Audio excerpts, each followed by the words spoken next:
If you go back to July of 2022, in one of their televised hearings, Liz Chaney started talking about Donald Trump making a phone call to one of their witnesses. It wasn't even successful. He just attempted to make a phone call to someone they had interviewed. She then referred that to the Department of Justice of potential witness tampering, just because he attempted to make a phone call. Now compare that to what we have the evidence that Liz Chaney actually did. She did communicate with Cassidy Hutchinson. She did acknowledge that it was inappropriate communications. After she communicated with Cassidy Hutchinson then changed her testimony. And then, according to Cassidy Hutchinson, Liz Chaney did encourage her to fire her previous attorney, Stefan Pasentino. Then Liz Chaney did help her find a new attorney. And then Liz Chaney did try to get Stefan Pasentino disbarred in Georgia and D.C. So these are the things that she did, but she said just because Donald Trump attempted to make a phone call, then he should be investigated. This is why we're saying, look, I can't make that determination, but the Department of Justice can. Well, I can't imagine she has anything to hide. They just destroyed a zillion pieces of data and video and so forth and so on. Seems to me Nancy Pelosi needs to be examined. A number of these people need to be examined because there was a lot going on in the shadows here. People were giving orders. Somebody gave orders to destroy all this information. Somebody gave orders to try and influence witnesses. Somebody gave orders to try and prevent other witnesses from giving timely testimony. Somebody called in Hollywood to create these productions. We cannot have these Stalinist type events and then pretend it's okay because the media are on the side of the Stalinists. That cannot go on. Barry Loudermilk, I want to thank you, your staff. You've done a great service to the American people. This is a fantastic report. You can get it online, and I encourage everybody watching, get it. God bless you, my friend. Take care. Have a great holiday. God bless you, Mark, and Merry Christmas. We'll be right back. Welcome back, America. We're here with a dear friend of mine, Stephen A. Smith. And Stephen A. Smith and I met many years ago at a radio event. Yeah. And as I recall, Stephen A., you can correct me if I'm wrong, and I know you will. You came up to me and you said, I'm a fan of yours. I don't always agree with you. That's right. But I like the way you do radio. And I said, there's the great Stephen A. Smith. Yes. He's a fan of mine. Yes. And we've been friends ever since. We don't agree on everything, but we are very agreeable. And so this is what I wanted to ask you. Mm-hmm. More and more, you're in the world of non-sports. You're talking about current events, you're talking about politics, philosophy, whatever, which is a good thing. And I noticed the other day you're talking about it, and you don't line up with one party or another. You don't really line up with one philosophy or another. And you're kind of calling out Democrats and saying, you got to get with your program. You got to fix what you're doing. You can't keep doing what you're doing, and you're going to lose. And you took a lot of hell. So my question to you is this.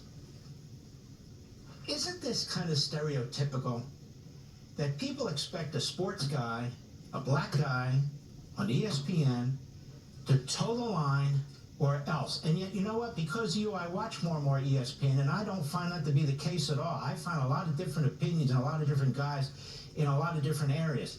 But isn't that problematic? It's problematic, but I wouldn't confine it to the world of sports. I think that the Democratic Party have been very adroit and skilled up until recently in really coming across as if they have this high moral ground to stand on and essentially guilting people into believing whatever it is that they're singing about. And I think that ship has sailed now. I think that with these latest election results, the American people have spoken. There's no way around that. When you consider the fact that Donald Trump won all the swing states, that he basically elevated his cachet in every demographic that you can find, he won the popular vote as well as the electoral college vote. It was an indictment against the Democratic Party. They went too far left. They ignored the common sense, middle of the road, sensible voter as far as I'm concerned. I don't believe that most of American citizens are on the fringes, whether it's extreme right or left. I think most of us, whether it's center right or center left, want to be in a position to compromise. We want to see people communicating with one another, getting along with one another, and expressing their levels of disagreements. In other words, disagreeing without being disagreeable per se. And we didn't see that. And as a result, when you engage in demagoguery and fear-mongering, and that's your battle cry in order for you to receive votes, the American people said enough of that nonsense. And I'm happy about that. And so the fact that I speak up about that and people attack me, you know me well enough, Mark. Like you said, you and I go back about 20 years now. I could give less than a damn about them attacking me or whatever the case could be. I'm a fair-minded individual. I'm going to call balls and strikes like I see it. And I think that this, just like in 2020, one could argue that folks did not vote for Biden. They voted against Trump. I think in this case, it wasn't about voting for Trump. It was about voting against the left and how extreme they became and how hypocritical their message was ultimately absorbed to be by the American people. That is why they lost this election, and that's why Donald Trump is going back into the White House. When we come back, my question Amen. I agree with is you. this. You say you probably voted, I think you voted for Kamala Harris. I did. Could you see yourself looking back on this, watching how Trump is conducting himself, watching his views, common sense, he says, that's my philosophy, it's common sense, reaching out to an awful lot of people on the Democrat side, even on the left. Could you now see yourself today voting for Donald Trump when we come back? We'll be right back.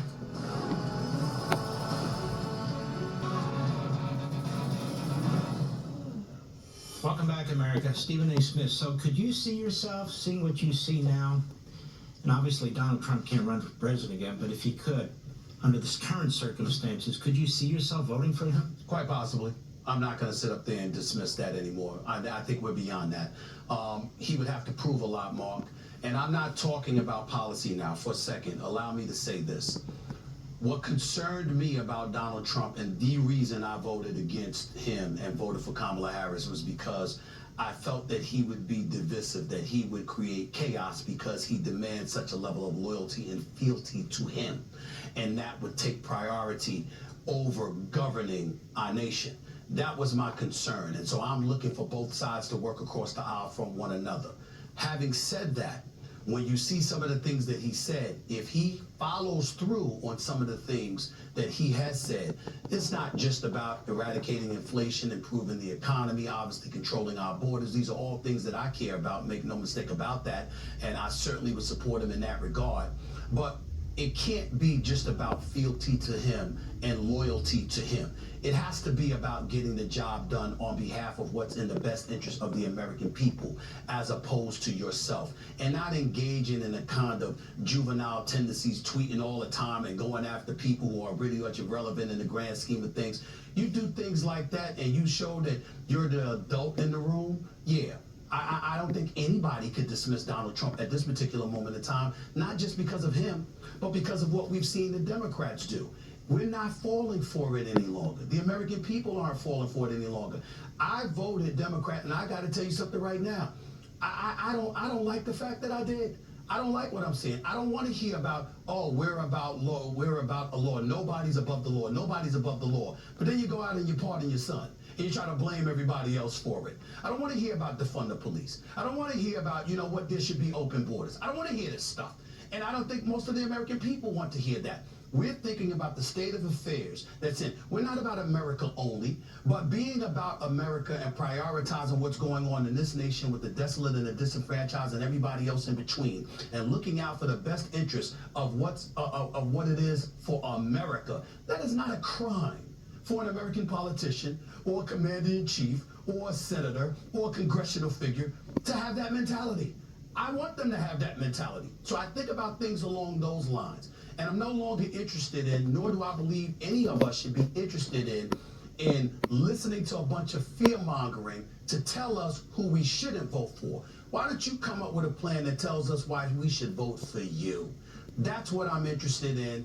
And if Donald Trump, J.D. Vance, Byron Donald, Marco Rubio, or the host of other Republican candidates coming down the pike, that's the kind of message that they're going to put forth, I'm down for it. I'm open-minded enough to make sure that I entertain that from a policy perspective. That's what I want for the American people. That's what I want for this nation.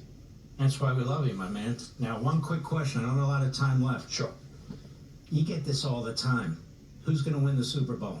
Kind of a dumb question, but I like it anyway. I got to tell you something right now. You can never count out Patrick Mahomes, the reigning two-time defending Super Bowl champion. But this guy, Josh Allen, with the Buffalo Bills, the way he's looking right now, he's my leading candidate for league MVP honors. He looks absolutely phenomenal. It wouldn't surprise me at all if the Philadelphia Eagles played the Buffalo Bills in the Super Bowl and Josh Allen and the Buffalo Bills ended up winning the Super Bowl championship. The way this kid is looking, he's looking that special. I know. And you know, you've got great quarterbacks everywhere, and he's like the standout of the bunch. It's unbelievable. Stephen A., I love your show on ESPN. I love your other shows that you're doing. I'm glad you're stepping out and you're doing other things. You're a very smart guy. And God bless you, my friend. God bless you. Merry Christmas, happy holidays to you and yours, buddy. You take care. You too, brother. We'll be right back.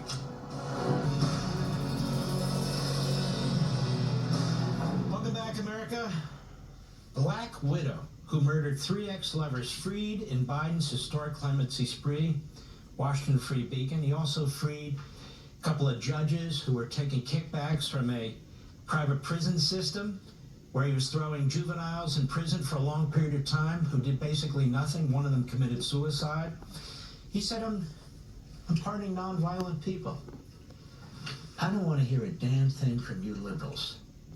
When Donald Trump pardons almost all of the January 6 people who've been put in prison or have now criminal records, I don't want to hear a thing.